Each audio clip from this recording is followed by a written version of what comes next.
rồng đầu rồng tàu gì chia ua lu có nhớ hậu đông lo gió nhớ trong tê tư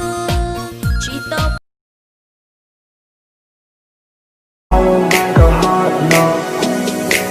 Where is your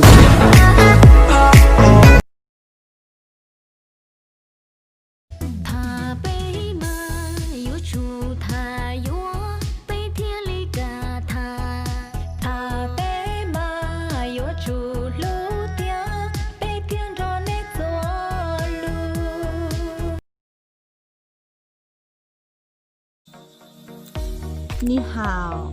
我爱你一个，你是我的爱。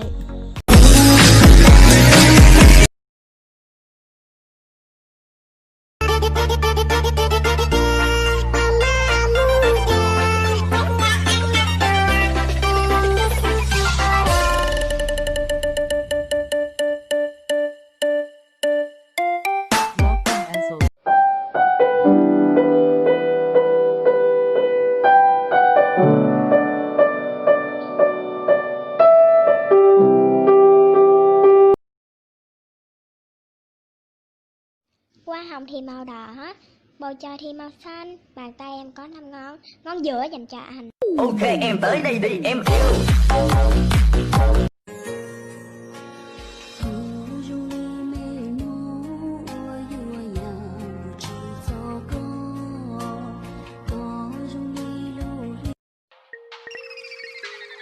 ไม่ได้ตั้งใจจะเป็นอย่างนี้พอดีเลยพอมันแรงใครบอกเมื่อวานไม่ใช่คนนี้อันนั้นน่ะเพื่อนมันแกล้งพอบอกแค่คิดจะมีอย่างนี้มึงอยากหาคนเหมือนแม่แต่มันจับได้ว่ามึงเจ้า